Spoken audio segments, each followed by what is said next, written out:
So this is basically a section that you don't want to crash.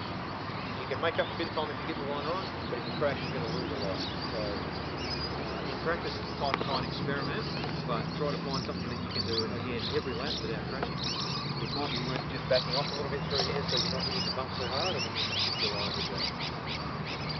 This jump, you've basically got two options there. If you hit here, you're probably going to jump wide. So you can, the tight line is the quickest line, but it's the most difficult. We actually run on the bank here. But the safest line is to come around the outside.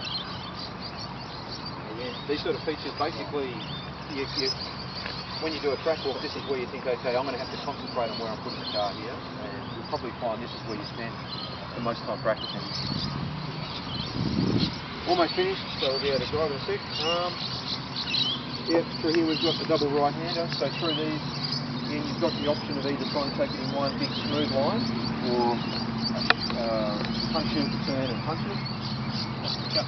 Depends on your car. If you've got a four-wheel drive, will accelerate and corner at the same time much nicer. So especially four-wheel drive stock, I would try to take this in a smooth line. In a two-wheel drive modified, where you've got a lot of power, but they don't like to turn and steer at the same time, two-wheel modified, you'll generally see we square the corners off more. So that means we tend to go into the corner, let the car turn all the way, and then full power, because they will accelerate in a straight line very well, but they don't like cornering and accelerating because the front tyres off the ground. So two-wheel mod, I would generally square it and then punch it.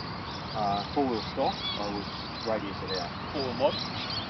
Four-wheel mod, a little bit of both, but four-wheel mod, they just got so much power that the more time with the modified you can spend accelerating in a straight line, the faster it is. In fact, if you watch basically any race, you'll often see the mod guys aren't as fast through the corner as the stock guys.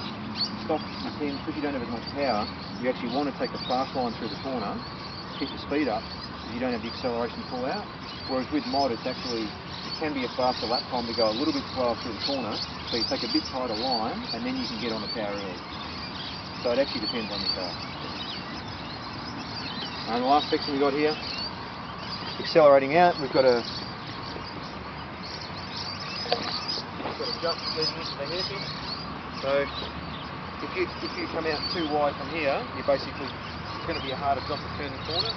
So about where Shannon's standing is not a bad spot to be, about a third of the way across. But one of the things to watch out for is on the natural reaction is to try and turn because you're coming up towards a jump. If you turn on the jump, your car will do something crazy. When you're on the jump face, your car gets pushed in, it's got a lot of grip. So when you're on a jump, try to focus, never have the wheels turn when you're actually on the face of the jump. So you can turn a little bit, where if you're out where Jamie is, you can turn a little bit there, but as soon as your car is actually on the jump, just keep the wheel straight. Then let the car jump. Sorry? I have a problem here with nosing into that. Yep.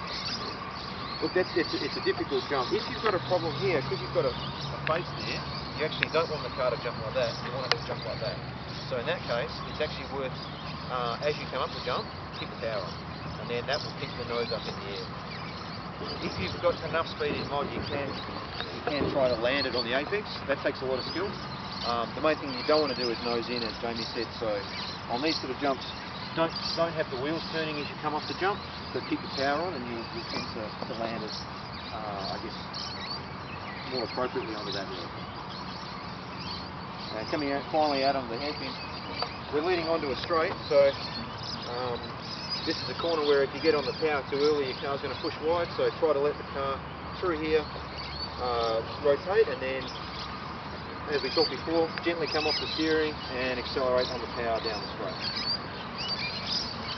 So I guess, has anyone actually done a track walker here before? Or anyone not done a track walk, I should say? Is there anything that you've seen from walking around that